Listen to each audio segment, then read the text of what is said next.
En los años 80 el turismo en España vive su apogeo gracias a la alta demanda de sol y playa, pero se quiso diversificar la oferta y darle al país una imagen más moderna.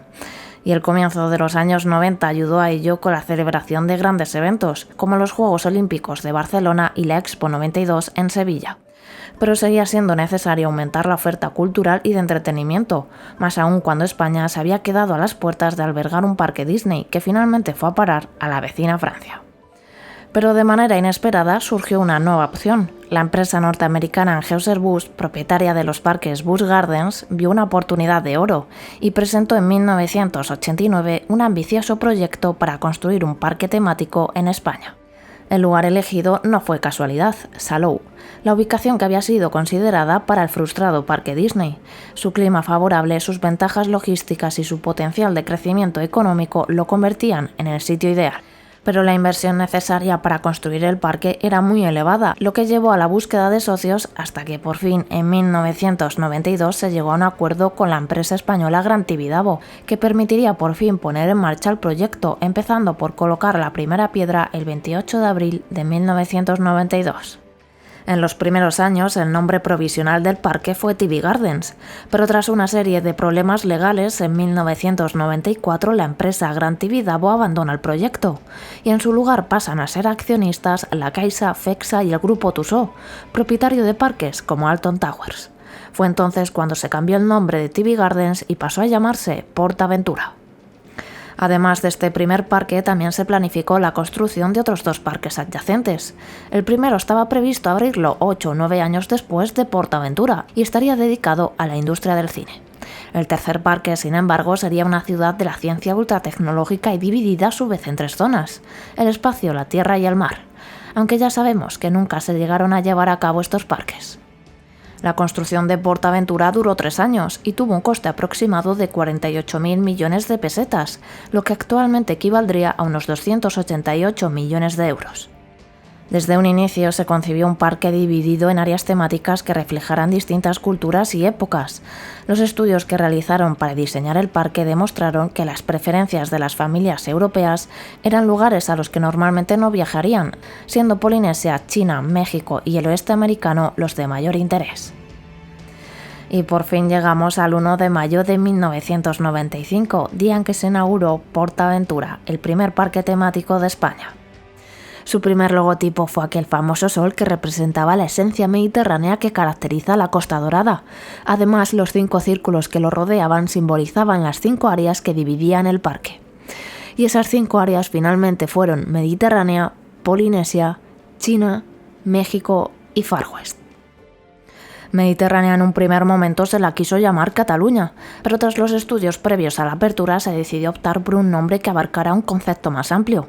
Esta área representa un típico pueblo pesquero mediterráneo del siglo XIX, con una arquitectura inspirada en las tradicionales construcciones catalanas.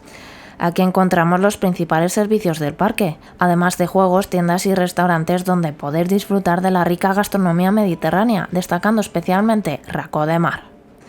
Y aunque en sus inicios fue la única área sin atracciones, siempre tendría la función de recibir al público y trasladarlo a otros mundos, sea a pie o en un tren que parte de la Estació del Nord o en una de las barcas que zarpaban del Port de la Drassana a través de unos canales que recorren el parque.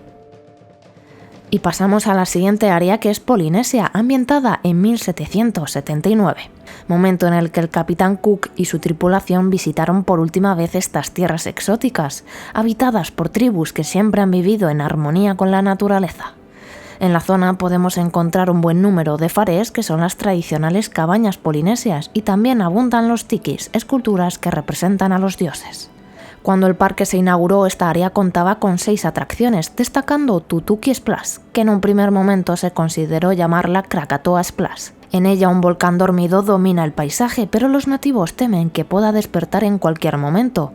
Así que para apaciguar a la diosa Pelé, a quien identifican con el volcán, realizan un ritual navegando en sus canoas por los antiguos cauces formados por la lava, recordándole así el camino que debería seguir si vuelve a entrar en erupción. Y sobre las aguas que bañan Polinesia se encuentra Kon-Tiki Wave, un gran catamarán capaz de resistir las feroces tempestades de los mares del sur. Pero si hablamos de vientos fuertes, sin duda Tifón era el rey, que gracias a sus movimientos permitía a los visitantes experimentar las sacudidas de un ciclón tropical. En cuanto a atracciones infantiles, encontrábamos por un lado canoes, donde los más pequeños navegan por un río que atraviesa la selva. Por otro lado, Waikiki, unas pequeñas sillas voladoras. Y por último, Loco Loco Tiki, una cabaña que ascendía y descendía suavemente. En el apartado de espectáculos, Polinesia siempre ha contado con 2 teatros al aire libre. El anfiteatro Makamanu, con capacidad para 870 personas, y que desde el inicio siempre acogió una exhibición de aves exóticas. De hecho, en un principio el espectáculo se llamaba Makamanu Bird Show, porque maorí Maka significa lanzar y Manu pájaro, pero poco después se rebautizó como Aves del Paraíso. Y en las playas de la Polinesia encontramos el segundo anfiteatro, donde siempre se han realizado espectáculos en los que poder disfrutar de las danzas y ritmos tradicionales de las islas del Pacífico. El primer espectáculo que acogió fue Polynesian Show, aunque en un principio se valoró la opción de llamarlo ukelele. Además de sus atracciones y espectáculos, el área siempre ha contado con otros espacios de interés. El Makamanu Garden era un pequeño aviario donde los visitantes podían conocer de cerca los loris arcoíris. También hay varias tiendas y puntos de restauración, destacando especialmente el restaurante Bora Bora por su gran tamaño.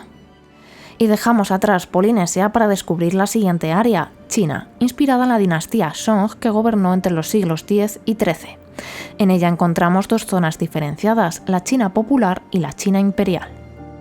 La China popular o China baja representa una pequeña aldea llamada Xinpang que nace a orillas del río Amarillo. Aquí, aparte de las casas tradicionales, se podía encontrar un poblado mongol, ubicado justo antes del comienzo de la Gran Muralla.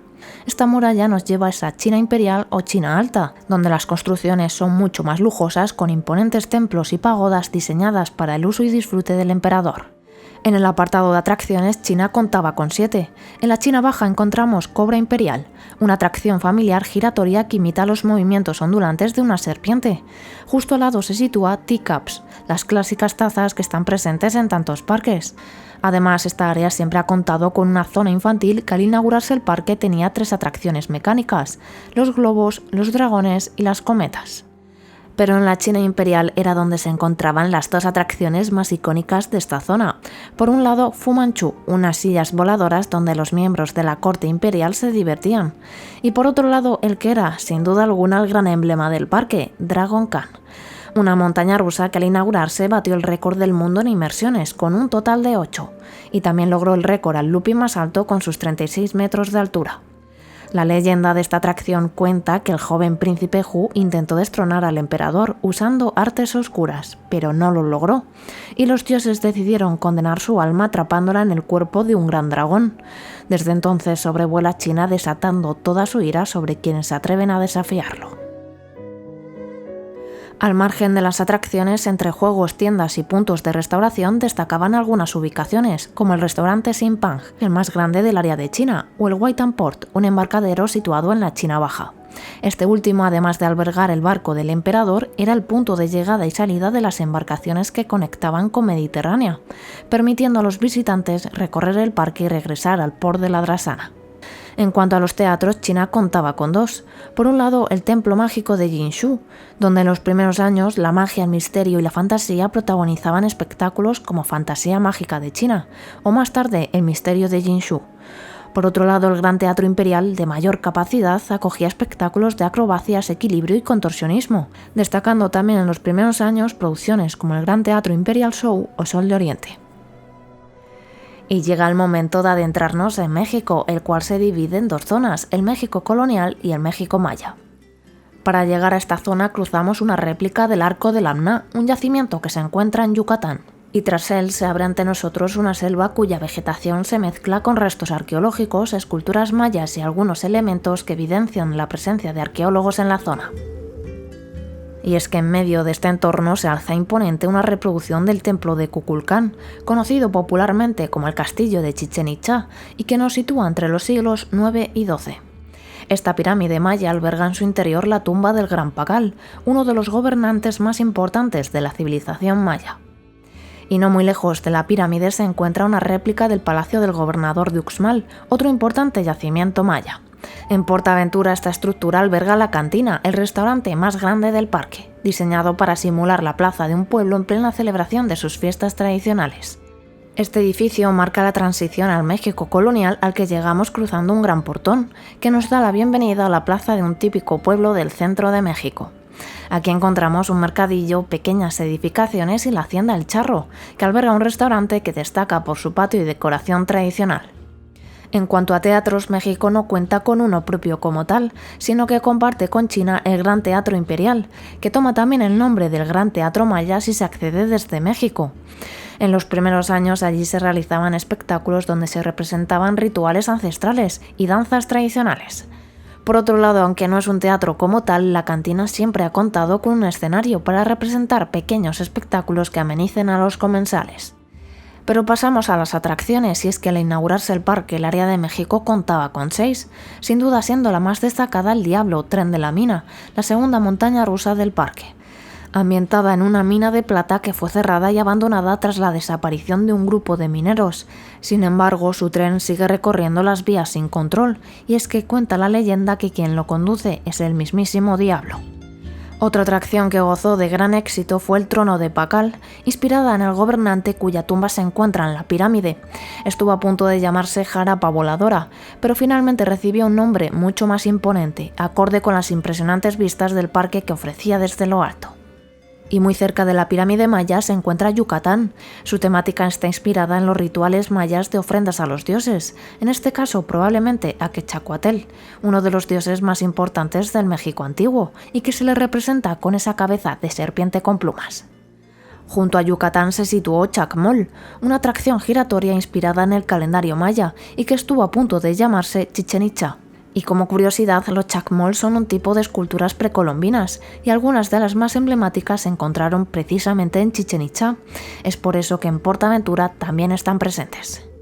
Y la serpiente con plumas no solo adorna Yucatán, sino que también es protagonista de la atracción Serpiente Emplumada, que representa un tótem sagrado que gira en una ceremonia de adoración a Quetzal.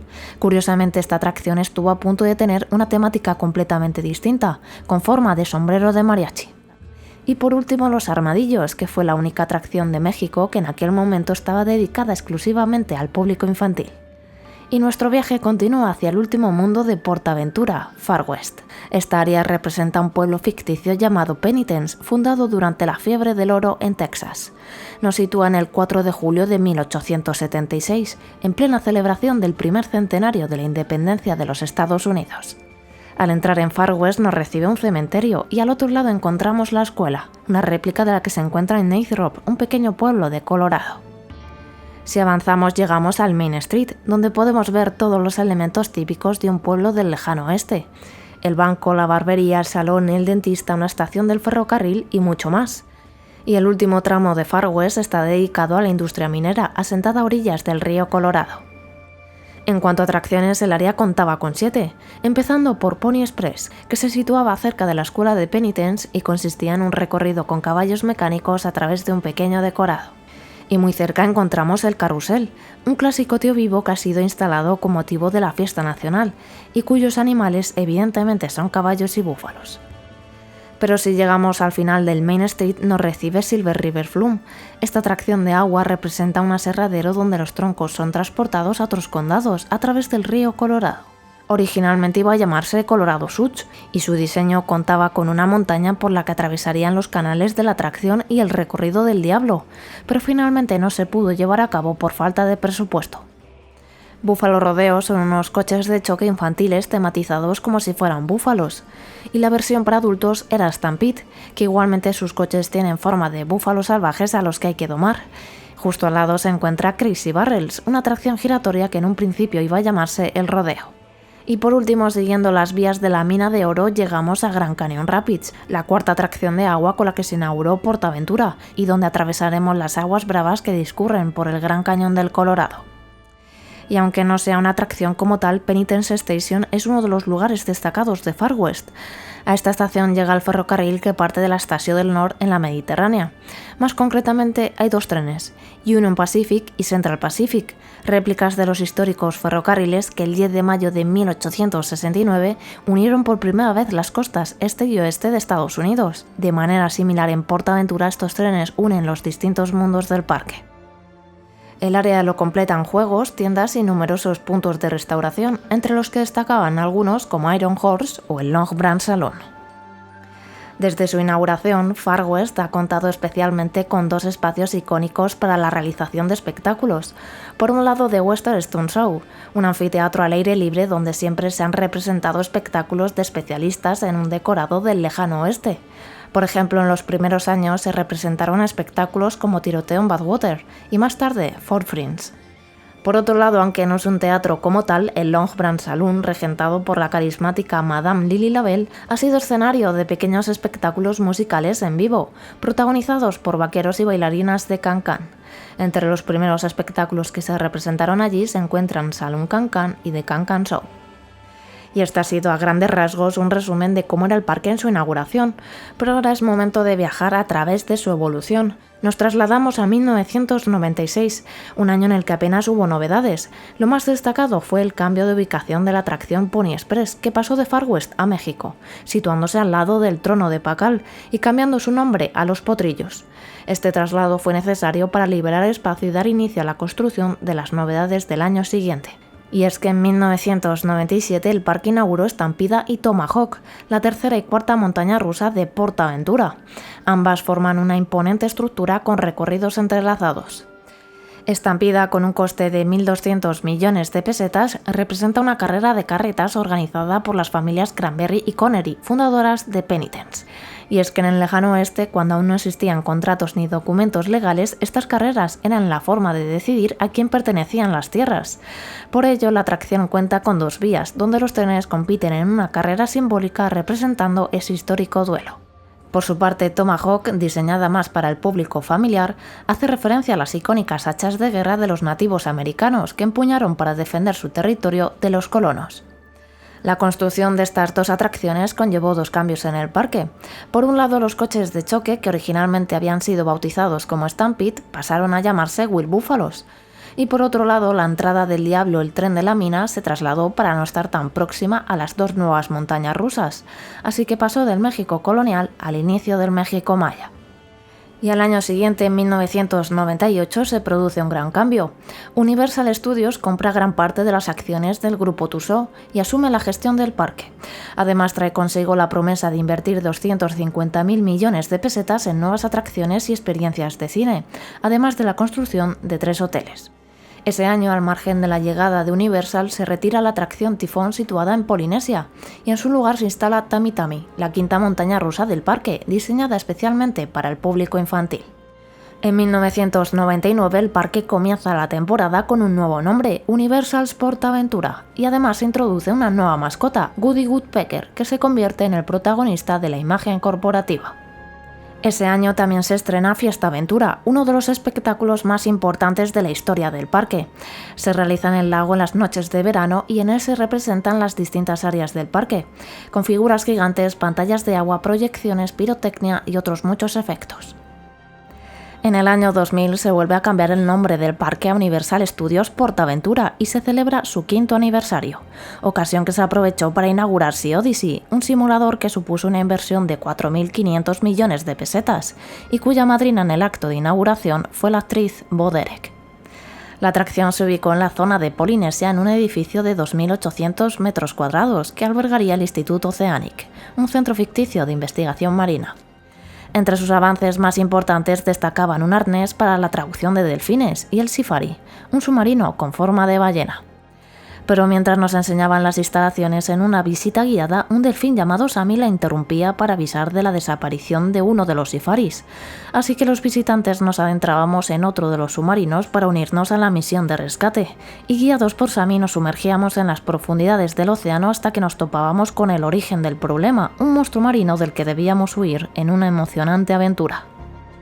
Al margen de Sea Odyssey, ese año Universal también quiso importar Halloween ante el éxito que tenía en sus parques americanos. A lo largo de todos estos años en los que se ha celebrado han destacado pasajes como la Selva del Miedo, Horror in Penitence o la Mina del Diablo, entre otros. Y el último cambio destacable del año 2000 fue el traslado de Chacmol, que pasó del México Maya a Far West y cambió su nombre a Volpayute en referencia a algunas tribus indígenas americanas.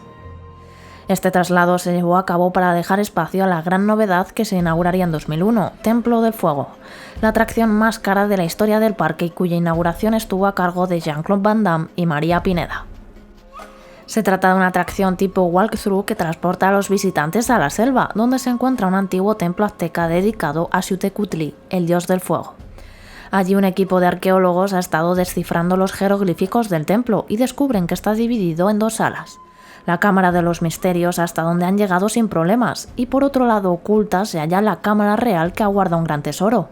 Pero los pictogramas advierten que el que logre acceder a esa cámara sufrirá la maldición del dios del fuego. Aún así, esto no detiene a Paolo Pompidou, un arqueólogo que quiere hacerse con el tesoro a toda costa y logra abrir la Cámara Real animándonos a acompañarle en la expedición. Una vez dentro, la codicia de Paolo lo lleva a robar una valiosa reliquia azteca y desata la maldición. La sala se llena de fuego y el suelo comienza a temblar y a resquebrajarse. Paolo desaparece, pero por suerte una puerta se abre permitiendo escapar a quienes entraron sin intención de robar el tesoro.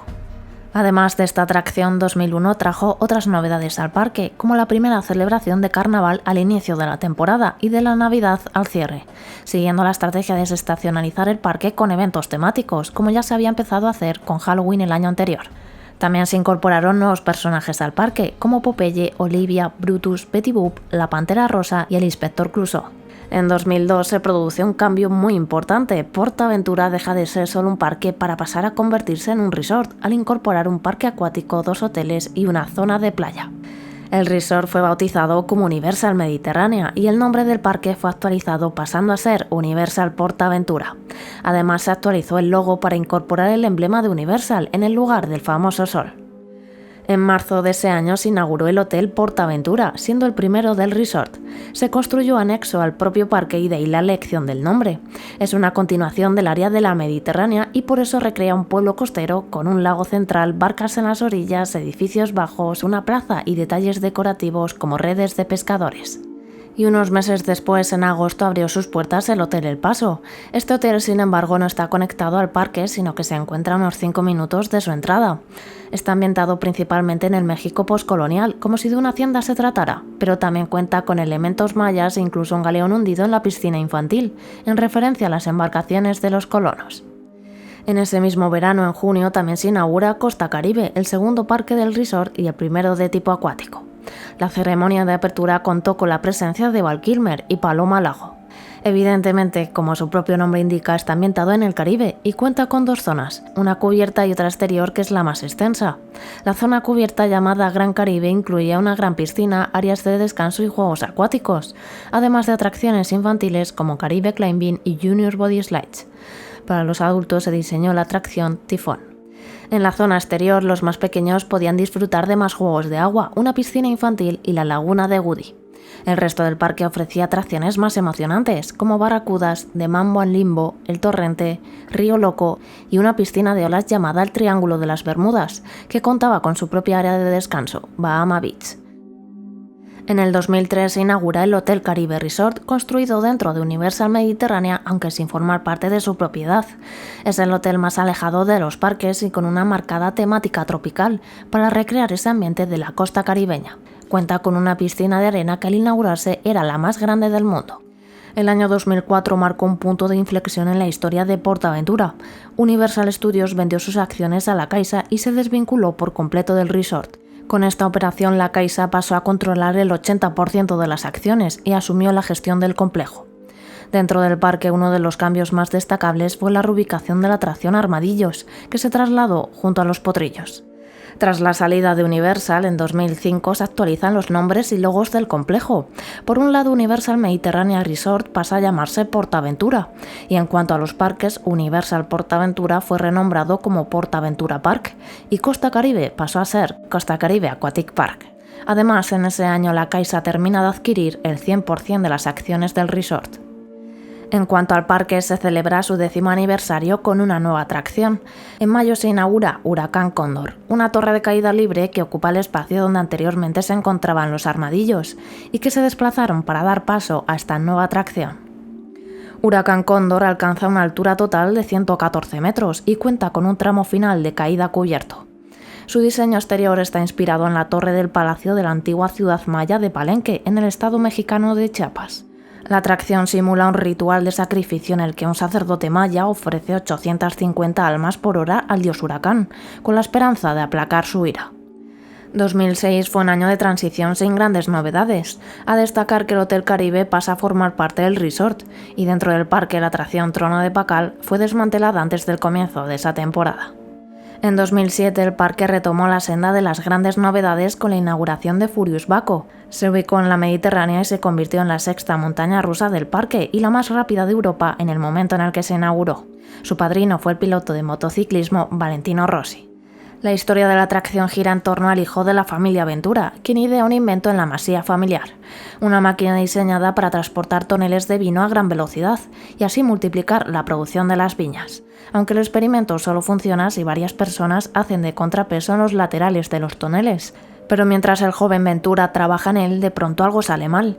Mana es un mono que la familia trajo del Congo, manipula el invento y desajusta la velocidad, provocando que la máquina salga disparada a 135 km/h en tan solo 3,5 segundos. En 2008 hubo pocas novedades. Por un lado, los integrantes de Barrio Sésamo se incorporan a la lista de personajes de PortAventura, y ya fuera del parque el resort amplió su oferta con la incorporación de 3 campos de golf. Y pasamos a 2009, momento en el que Investindustrial llega a PortAventura al comprar la mitad de sus acciones a Criteria Caixa. Además, ese año se inaugura el 4º hotel del resort, el Hotel Gold River. Unido al parque a través del área de Far West, está ambientado en un pueblo llamado Sullivan, que surgió tras el descubrimiento de una mina de oro por parte de Lucy Callahan, cuando viajaba con su familia por Texas. La familia Callahan se asentó en la zona, fundaron una compañía minera y el pueblo creció en torno al yacimiento de oro.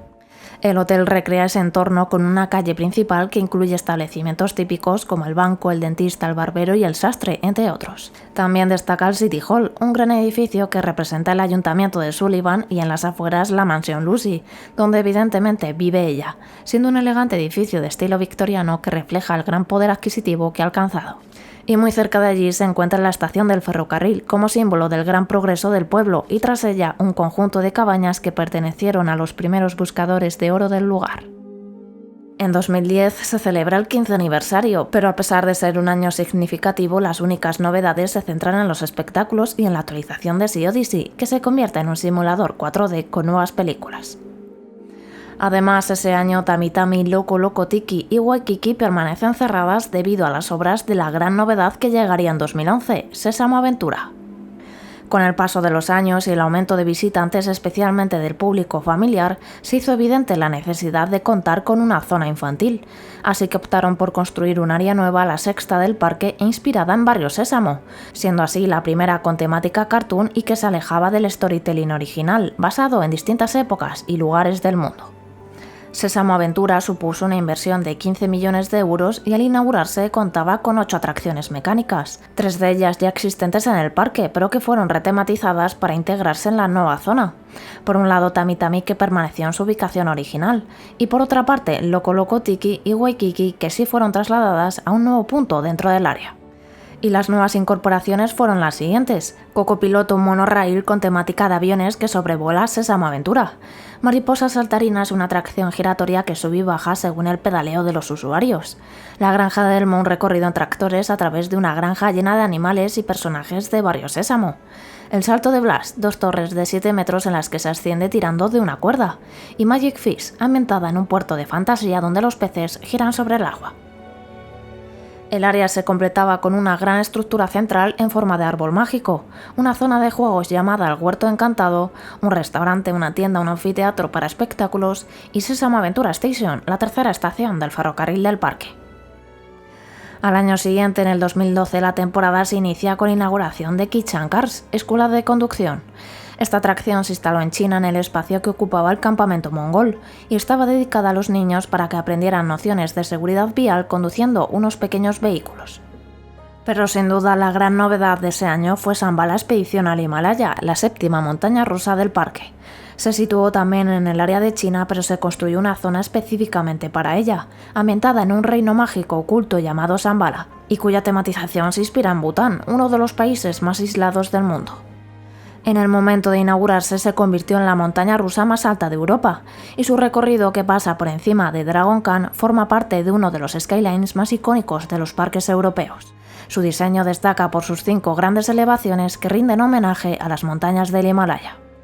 Pero ese año no todo fueron bienvenidas, y es que para construir la entrada del reino de Shambhala hubo que retirar Fu Manchu tras 17 años en el parque. Y hacia finales de 2012 Investindustrial adquirió las acciones de Criteria Caixa, y de esta manera se convirtieron en los propietarios del 100% de PortAventura. Al año siguiente, en 2013, se inaugura El Secreto de los Mayas, un laberinto de espejos que se situó en el área de México. Representa un antiguo templo donde los dioses ponen a prueba a todo aquel que tenga el valor de entrar. Para crear esta atracción se aprovechó un edificio que se construyó en 2006 para una campaña de la marca SEAT, justo en el mismo lugar donde anteriormente se ubicó el trono de Pakal. Pero la gran novedad de ese año fue la ampliación de Costa Caribe, que pasó de 36.000 metros cuadrados a 50.000, gracias a una inversión de 10 millones de euros. Entre las novedades encontrábamos Quincajuna, un tobogán de 31 metros de altura que en ese momento se convirtió en el más alto de Europa.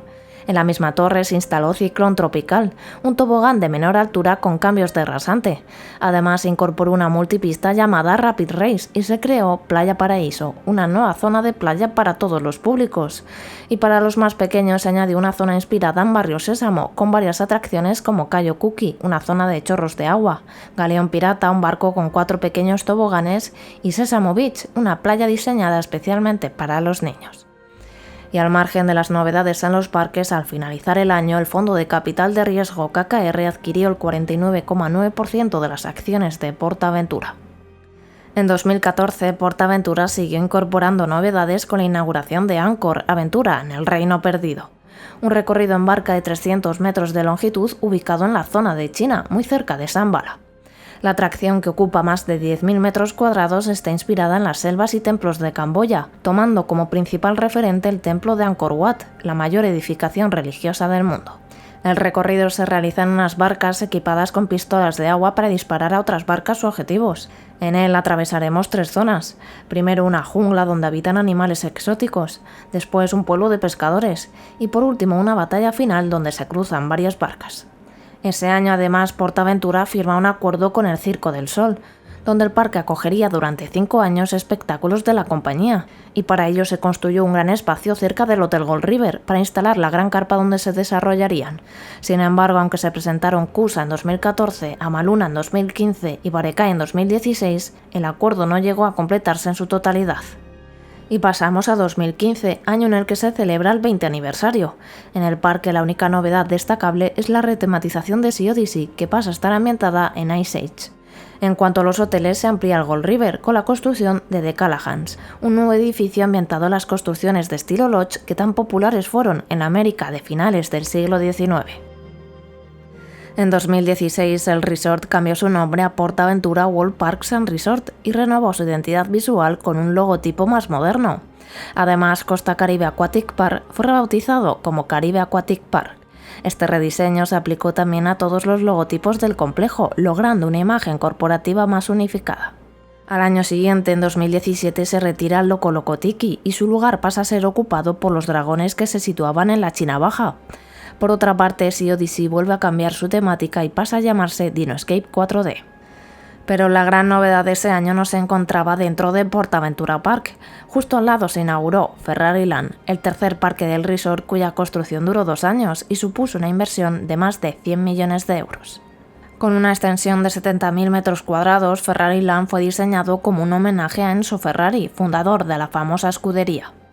Para ello, la arquitectura del parque se dividió en 2 temáticas muy diferenciadas, una más moderna que refleja la tecnología y la innovación de la Fórmula 1, y otra más clásica con réplicas de edificios emblemáticos de Italia, como el campanario de la Plaza de San Marcos de Venecia, el Teatro de la Scala de Milán, el Coliseo de Roma o alguno de los edificios más característicos de Maranello, cuna de Ferrari.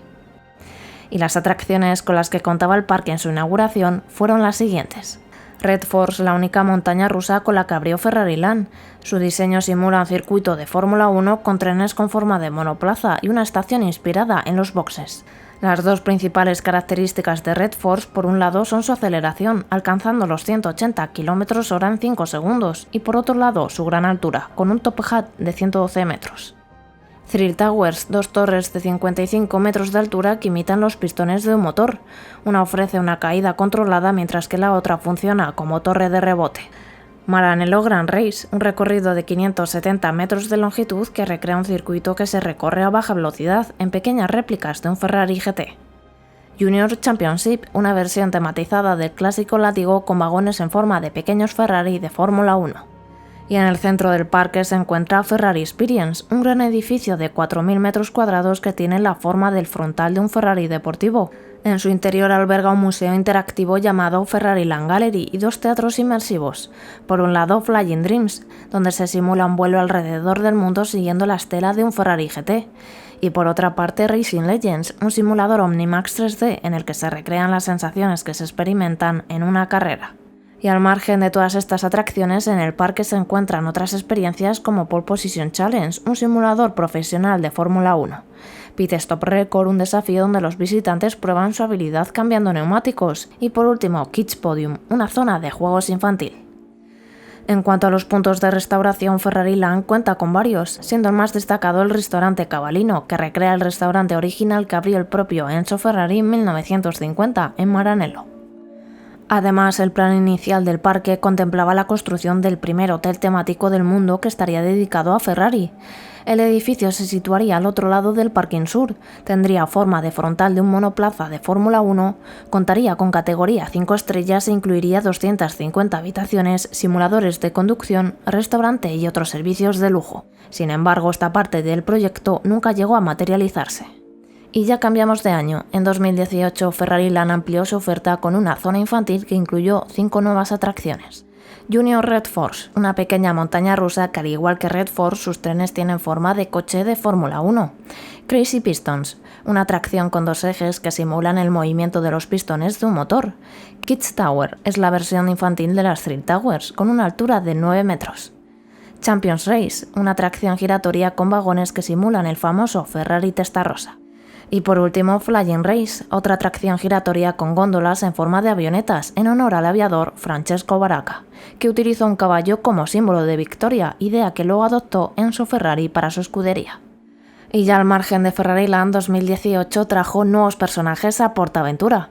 Por un lado, Tadeo Jones y sus amigos llegaron para protagonizar un espectáculo en México, mientras que Shrek y Fiona aparecieron más tarde, en Navidad, aunque no era su primera vez en el parque, ya que desde 2004 y durante varias temporadas formaron parte del elenco de personajes. Por otra parte, en 2018 también se construyó la casa de Woody en Far West como un punto especial de Meet and Greet en homenaje a sus 20 años en el parque. En 2019 siguen llegando novedades importantes. En cuanto a atracciones, inaugura Street Mission, una atracción cubierta cuya inversión fue de 15 millones de euros y que se situó en el área de Sésamo Aventura, en un edificio de 1.800 metros cuadrados. Está ambientada en el mundo de Barrio Sésamo y su argumento gira en torno a la desaparición de la Big Cookie, una galleta única en el mundo. Los visitantes deben ayudar al detective Coco a encontrarla recopilando pistas con un rayo recolector. La atracción es un recorrido interactivo donde nos desplazamos en unos vagones con forma de taxi y atravesamos distintos decorados con animatronics y tecnología de videomapping 3D. Además de Street Mission, ese año también se amplió la zona de hoteles con temática Far West, gracias a la construcción del Hotel Colorado Creek. Este nuevo hotel continúa el storytelling del Gold River, y es que según su historia, aquellos primeros buscadores de oro que llegaron a Sullivan y se instalaron en unas cabañas a las afueras, con el tiempo también prosperaron y decidieron unir sus fortunas para construir un lujoso hotel cerca de sus antiguas cabañas, manteniendo su estilo rústico. La arquitectura del Colorado Creek se inspira en los ranchos de lujo de Rock Creek en el estado de Montana. Con el 2020 llega el 25 aniversario de PortAventura y la despedida definitiva de Sea Odyssey. Pero sin duda la gran sorpresa llegó con el anuncio de un acuerdo de colaboración entre PortAventura y la Liga Española de Fútbol para crear The Beach Challenge, Un proyecto que contaba con 3 fases, todas con la temática de la liga como protagonista. En la primera consistía en la construcción de un restaurante temático y la creación de un juego virtual para la siguiente temporada. La segunda fase contemplaba una nueva atracción que supondría un coste de 40 millones de euros. Finalmente, la tercera fase consistiría en la construcción de un cuarto parque cuya inversión sería de 100 millones de euros. Al año siguiente, en 2021, se lleva a cabo la primera fase y única hasta la fecha, con la inauguración de la Liga 29, el primer restaurante construido fuera de los parques y los hoteles del resort y el primero en el mundo dedicado a la liga. Además, ese mismo año se amplía el Colorado Creek, añadiendo una piscina, un restaurante y un nuevo edificio con 141 habitaciones, lo que supuso un coste total de 16 millones de euros. En 2022 no se presentan grandes novedades. Lo más destacable, por un lado, fue la celebración por primera vez de la Pascua bajo el nombre de Easter Celebration, y por otra parte el cierre de la escuela de conducción que se situaba en China. Sin embargo, el 2023 sí traía consigo una novedad importante, Uncharted, el enigma de Penitence, la octava montaña rusa de PortAventura. Se ubicó en el área de Far West y supuso una inversión de 25 millones de euros. La atracción es completamente cubierta, por lo que se construyó un edificio de 4.800 metros cuadrados para albergar su recorrido de 673 metros de longitud.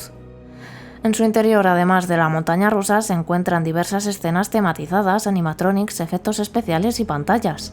La historia continúa las aventuras de Nathan, Chloe y Sully, protagonistas de la película Uncharted, quienes buscan un tesoro azteca oculto por Hernán Cortés en una montaña del Viejo Oeste.